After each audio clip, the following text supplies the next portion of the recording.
Local journalist and author Mark Hass is out with his first novel. It's set in Ukraine between World Wars I and World War II. The novel is titled The Days Before Tomorrow, and it's a coming-of-age story that combines war, family, and the human spirit. We welcome Mark Hass to Arizona Horizon. Good to have you here. Thank you for having me. Congratulations. This is your debut novel, right? My debut novel, yes. Not bad. How's it feel to have the book in your hands? Well, it was a journey to get it to this place, and now I'm actually learning to appreciate the story more now that it's out of my head and on paper, and I'm able to read it as a reader as well as the writer. I was going to say, sometimes it seems like when you create something and you step away, you come back to it, it's like, whoa, who did that? I mean, for a writer, you created something for a long period of time. It's out there in the world now. When you pick it up, when you look at it, do you wonder, who wrote this? Yeah, unfortunately, sometimes they say, "Oh, that's me," but the story lived in my head for so long, and there are very few people who lived in that world with me.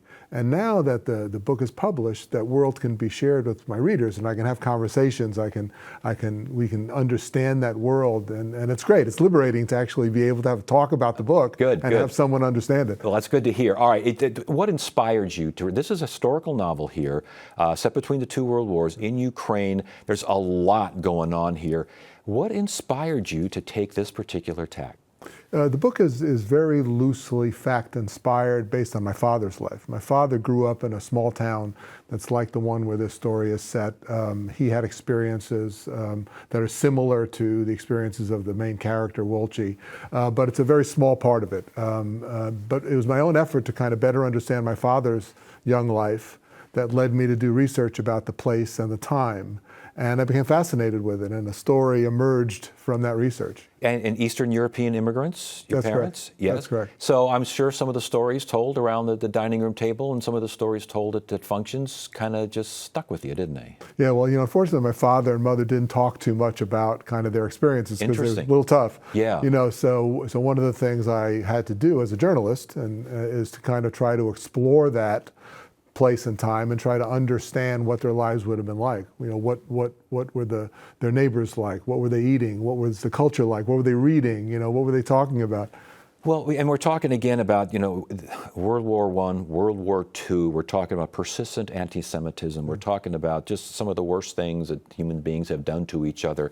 And you're immersing yourself into this world. Was that tough? It was, and I found myself, I've never actually said this out loud, I found myself at times crying, tearing up, kind of writing the story. And it was this coming of age theme that really fascinated me too. Imagine growing up, being 13, being 14, and going through that period in the 1930s when the world was blowing up and changing. Everything was changing. So you're changing as a young man and a young woman, and everything around you is changing at a greater pace. We all know how tough adolescence is. Imagine adolescence in that context, right? Indeed. And again, the story, you got a plot here, you got a story arc, and you got the whole 9 yards.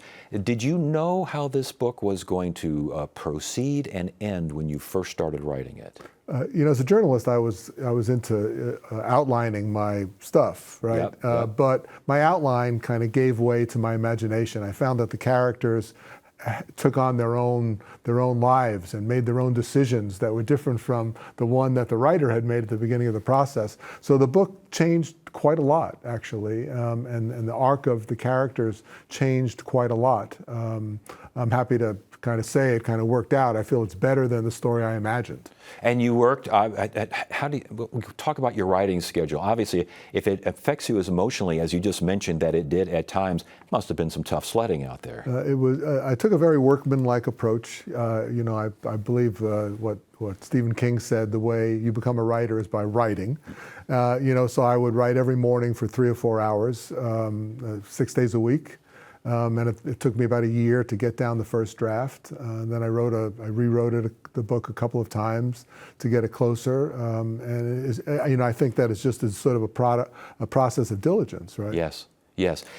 You mentioned that characters kind of, and I hear that from authors all the time, that the characters will do what the characters want to do, and I can't seem to control them. And you wind up with a book that may not have been. But is the finished product what you envisioned when you started? It accomplished what I wanted to accomplish. What was that? Which was to tell the story of someone like my father growing up in that part of the world. And it's a story that is largely forgotten. And the things that happened were largely forgotten. So now they are sort of documented, right? And I feel that I accomplished telling that story. Did you picture a particular reader when you were writing? You know, I didn't, Ted. I know that some writers do that. I was sort of trying to put myself in the story, imagining myself in the scene. How would I describe this scene if I were a journalist? Yeah. And this is what was happening.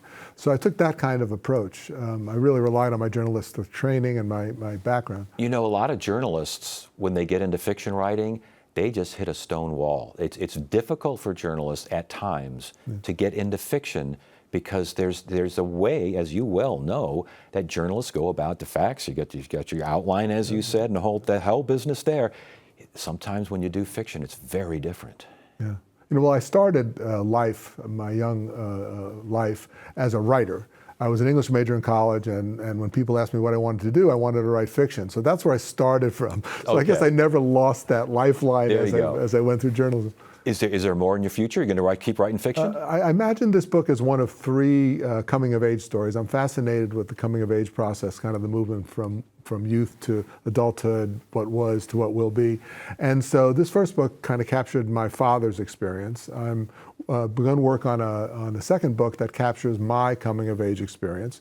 And I hope to be alive long enough to be able to write the third, which would capture my children's coming-of-age Oh, that's experience. nice. And real quickly, Hollywood, any interest? As my agent says, no one's buying period pieces.